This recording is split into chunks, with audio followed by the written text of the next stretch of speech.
Movie start होती है 1974 से और इसमें दिखाया जाता है कि एक बच्ची अपने घर में अपनी विंडो से खड़ी नीचे देख रही होती है जहां पर एक कार आकर रुकती है। बच्ची क्यूरोसिटी में नीचे भागती है और वो देखना चाहती है कि कौन आया है, लेकिन जब वो कार के पास जाती है तो कार में कोई भी नहीं होता। वो देखकर बहुत हैरान हो जाती है और उसी समय उसको पीछे से आवाज़ आती है और ये आवाज़ उसके घर के पीछे से आ रही होती है। वो फौरन से वहाँ पर भी भाग कर जाती है, लेकिन उसे वहाँ पर भी कोई नज़र नहीं आता। वो डर के एक बार फिर से आती है और अब उसको एक बहुत ही अजीब सा इंसान उसके पीछे खड़ा हुआ मिलता है।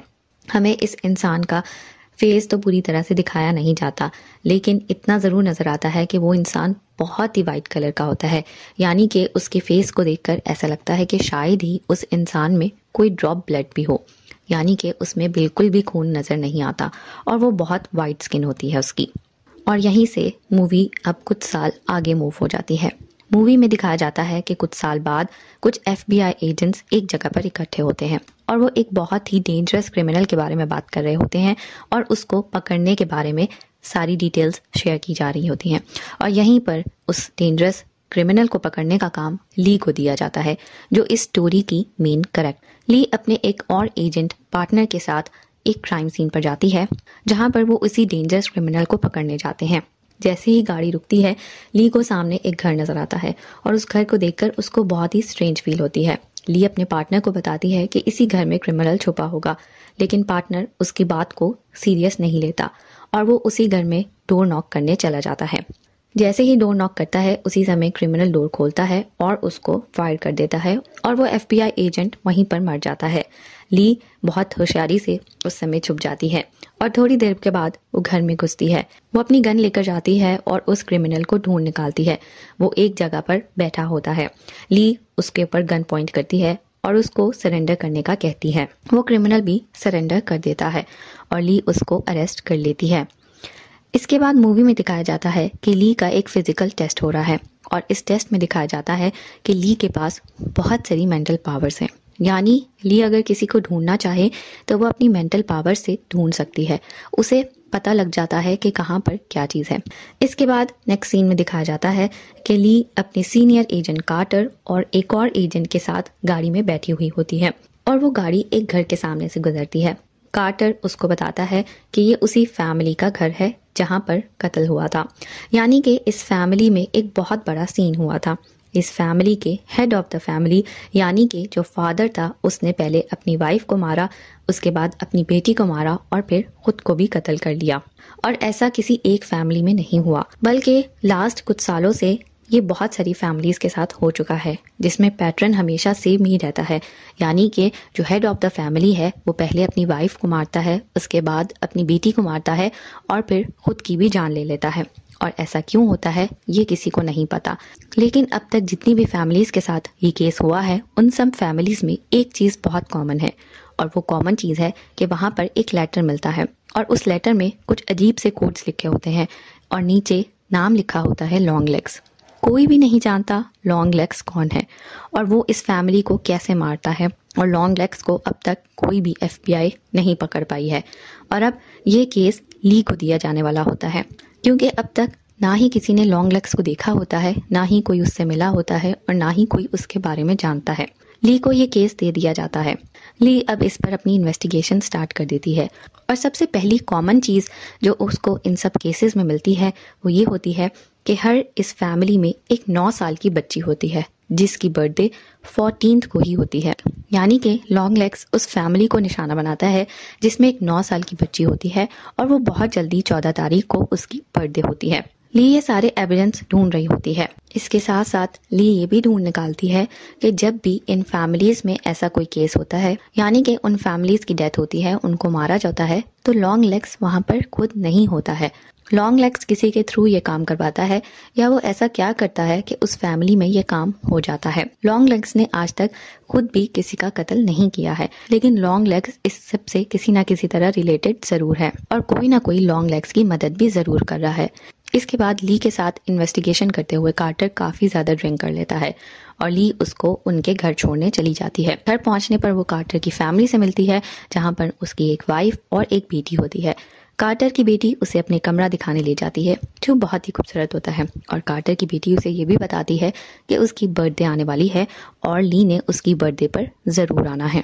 ली वहाँ से वापस आ जाती है और वापस आकर वो अपने घर में अपनी मॉम को कॉल करती है और इसी कॉल पर बातचीत के दौरान पता लगता है कि ली की बर्थडे भी आने वाली होती है और बात करते के दौरान ही ली के डोर पर एक बहुत बड़ा नॉक होता है। ली घबरा जाती है, फ़ोन बंद करके फ़ौरन से बाहर डोर पर देखने जाती है तो उसे कोई भी नहीं नज़र आता है। लेकिन जब वो विंडो से देखती है तो उसे एक शैडो नज़र आता है। वो फ़ौरन से अपनी गन लेकर उस जगह पर पहुंचती है लेकिन वहाँ पर कोई नहीं होता और फिर उसे एकदम से अपनी घर के अंदर कोई फील होता है। वो फ़ौरन से घर में वापस जाती है लेकिन घर में कोई नहीं होता। लेकिन वहाँ पर उसके टेबल पर एक लेटर पड़ा होता है और उस लेटर पर लिखा होता है कि इस लेटर को 14 जनवरी से पहले नहीं खोलना। कुछ देर ली रुक जाती है और सोचती है कि वो 14 जनवरी को ही खोलेगी लेकिन उससे सब्र नहीं होता और एट लास्ट वो ये लेटर खोल लेती है। उस लेटर में हैप्पी बर्थडे के साथ साथ वही कोड्स लिखे होते हैं जो उन लेटर्स में भी लिखे होते हैं जो लॉन्ग लेग्स ने लिखे थे। ली अब ये देखकर डर जाती है लेकिन वो एक बार फिर से अपनी इन्वेस्टिगेशन स्टार्ट कर देती है और वो उन कोड वर्ड्स के मीनिंग ढूंढने लग जाती है।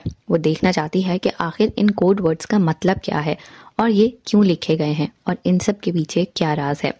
ली ये सब कर ही रही होती है कि उसको उसके बॉस कार्टर की कॉल आ जाती है और वो उसे एक और न्यू क्राइम सीन पर बुला लेते हैं। ये क्राइम सीन बहुत ही स्कैरी होता है और लॉन्ग लेग ने एक और फैमिली को अपना निशाना बनाया होता है और यहाँ पर पहुंचकर पता लगता है कि इस फैमिली ने खुद को 1 महीना पहले मार लिया था।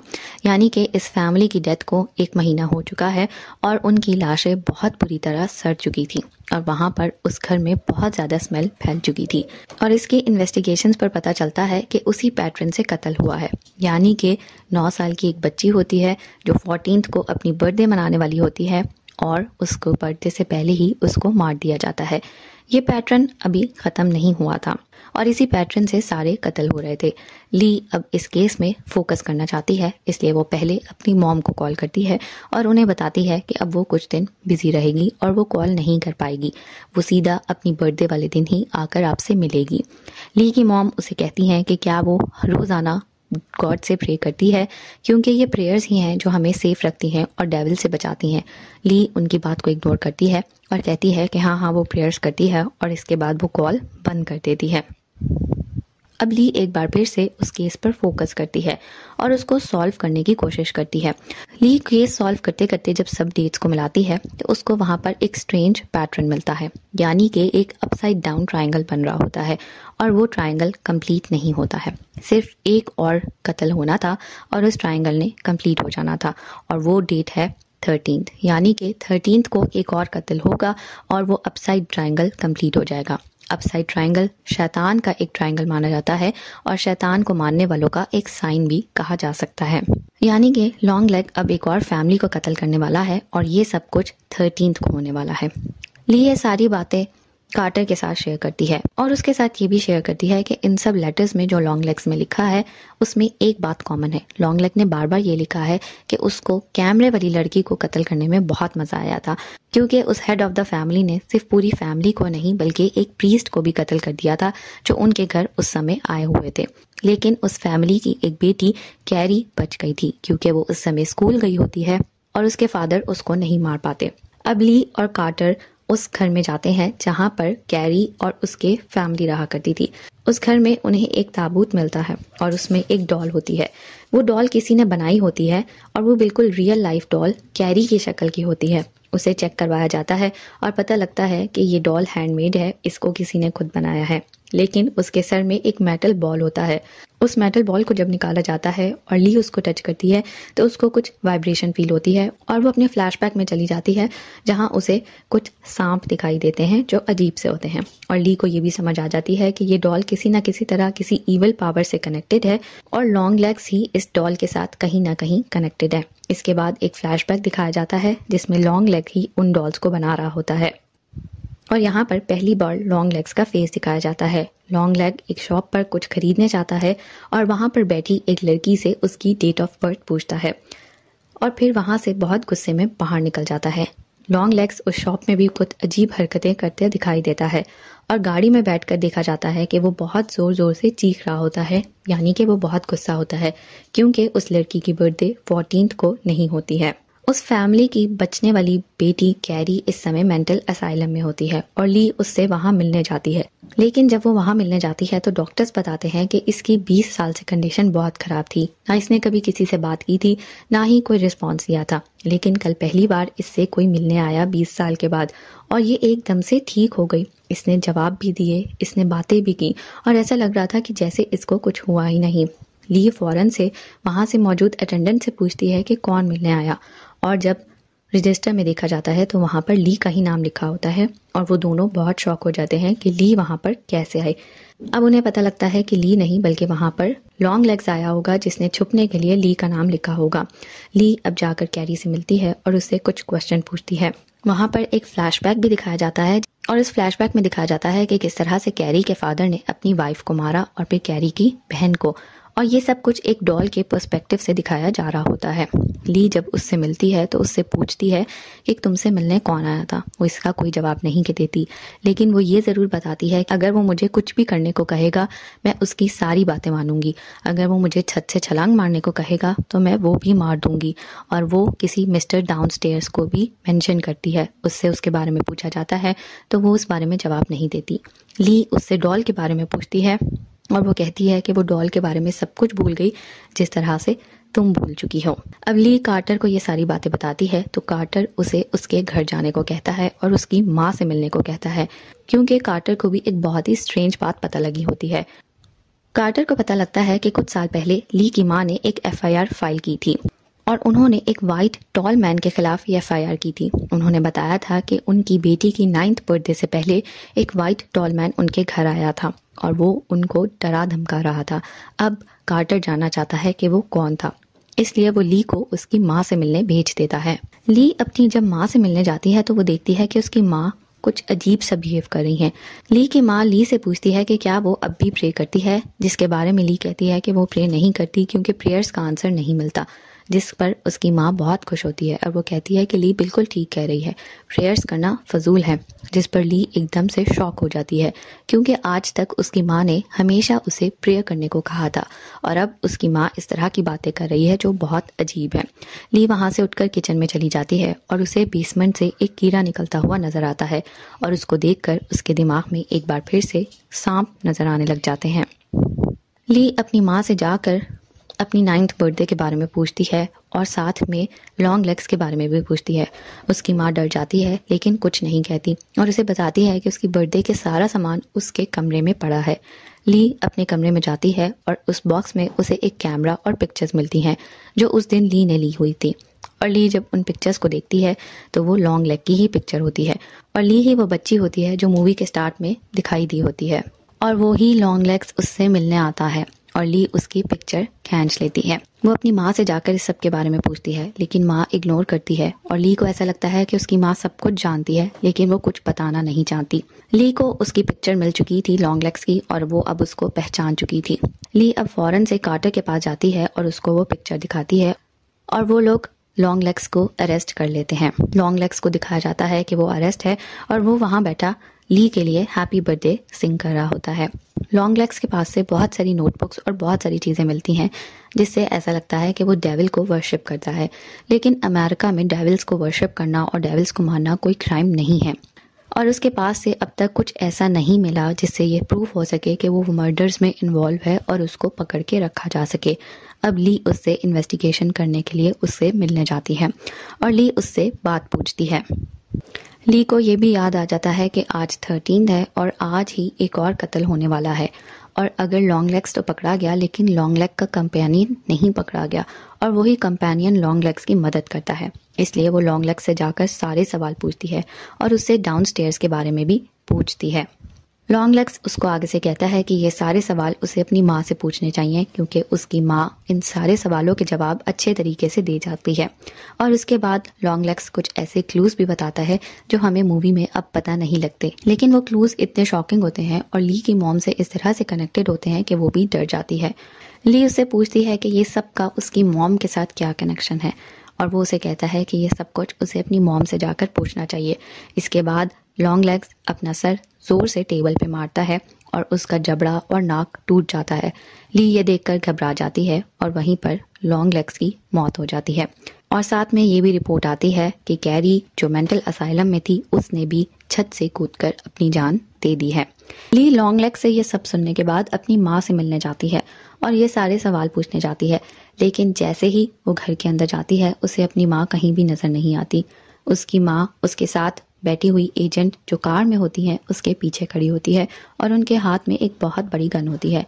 ली पूरे घर में अपनी माँ को ढूंढती है और कहीं पर उसको माँ नहीं मिलती, लेकिन उसे एक गन शॉट की आवाज़ आती है और वो डर जाती है। जब बाहर जाकर देखती है तो उसकी माँ ने गन पकड़ी होती है और उस लड़की एजेंट को मार दिया होता है। वो अपनी माँ के पीछे जाती है और उसकी माँ कुछ बोले बगैर पीछे बैकयार्ड में चली जाती है जहाँ पर एक डॉल होती है। ली की माँ ली को कहती है कि अब लॉन्ग लेग्स मर चुका है, यानी कि अब मैं और तुम भी आज़ाद हैं। और वो ये कहकर उस डॉल के सर में फायर कर देती है। फायर करते ही उस डॉल के सर से कुछ ब्लैक कलर का धुआं निकलने लग जाता है और ऐसा ही ली के दिमाग से भी निकलता हुआ दिखाई देता है। ऐसा ही ब्लैक स्मोक ली के सर से भी निकलता है, यानी कि ली के ऊपर भी एक तरह का मैजिक हुआ होता है और वो उस डॉल से कनेक्टेड होती है। ऐसा होने के बाद ली वहां पर बेहोश हो जाती है और अब एक पूरी स्टोरी हमारे सामने आती है। और अब पूरी स्टोरी में ये दिखाया जाता है कि लॉन्ग लेग एक डॉल मेकर है और वो डेविल की पूजा करता है और वो डेविल को ही मिस्टर डाउनस्टेयर्स कहता है। वो ली को मारने भी उसके घर आया होता है और वहाँ पर उसके लिए डॉल भी लाया होता है, लेकिन उसी समय ली की माँ वहाँ आ जाती है और वो ये सब देख लेती है और वो लॉन्ग लेग से कहती है कि प्लीज़ उसकी बेटी को छोड़ दे और वो उसके लिए कुछ भी करने को तैयार है। लॉन्ग लेग्स अब उसकी माँ से एक डील कर लेता है और वो उसे कहता है कि वो उसकी हेल्प करेगी तभी वो उसकी बेटी को छोड़ देगा। और अब उसकी माँ काफ़ी समय से लॉन्ग लेग्स की कंपेनियन बन चुकी थी। लॉन्ग लेग्स जिन लड़कियों को मारना चाहता था उनके जैसा ही एक डॉल बनाता था और उसकी माँ नन के रूप में वो डॉल उन लड़कियों के घर तक पहुंचाती थी। उसकी माँ नन के रूप में जाती थी और कहती थी कि आपकी बेटी ने चर्च की तरफ से ये डॉल विन की है, और इस तरह से कोई उस पर शक किए बगैर वो डॉल ले लेता था और अपने घर पर रख लेता था। वो डॉल्स अंदर से डेविल होती थी और वो पूरे घर को करप्ट कर देती थी। डैड के करप्ट होने के बाद डैड पूरी फैमिली को मार देता था और फिर खुद को भी मार लेता था। और वो लॉन्ग लेग का जो लेटर है वो भी उसकी माँ ही घरों में जाकर रखा करती थी। और अब ली को होश में आता दिखाई देते हैं। ली होश में आती है तो वो वहाँ पर होती है जहाँ पर लॉन्ग लेग्स अपनी डॉल्स बनाया करता था और वो कोई और जगह नहीं बल्कि ली के घर का ही बेसमेंट होता है। ली अभी तक पूरी तरह होश में नहीं आती कि उसे एक फ़ोन आती है और डेविलिश वॉइस में उसको कहा जाता है कि आप कार्टर की बेटी की बर्थडे के लिए लेट हो रही हैं। ली को याद आता है कि आज 14 है और आज ही कार्टर की बेटी की बर्थडे है और अब शायद कार्टर की बेटी की मर्डर होने वाला है। वो फौरन से लॉन्ग लेग्स की गाड़ी में बैठकर कार्टर के घर जाती है और वहाँ पहुंचकर जब वो अंदर जाती है तो कार्टर और उसकी वाइफ का बिहेवियर काफ़ी एबनॉर्मल लगता है और कार्टर की बेटी के पास उसके जैसी दिखने वाली ही डॉल होती है। और अब ली समझ जाती है कि ये सब किसका काम है। कार्टर और उसकी वाइफ किचन में जाते हैं केक लेने और वहीं पर उसी नाइफ से कार्टर पहले अपनी वाइफ को मारता है और फिर आकर अपनी बेटी को मारने लगता है, लेकिन ली कार्टर को मार देती है और उसकी बेटी को बचा लेती है।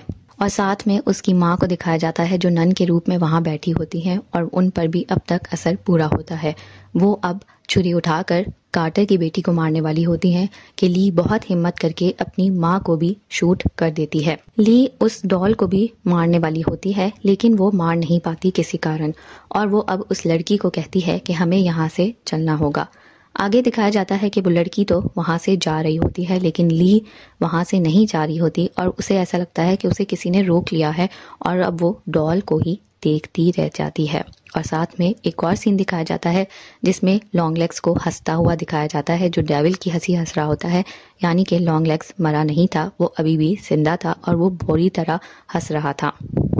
और ये सारा किस्सा यहीं पर ख़त्म नहीं हुआ है क्योंकि अब लॉन्ग लेग्स ने ली को भी अपना हिस्सेदार बना लिया है और अब उस डॉल ने ली को करप्ट कर दिया है और ये सिलसिला एक बार फिर से चल निकलेगा और मूवी को यहीं पर ख़त्म कर दिया जाता है।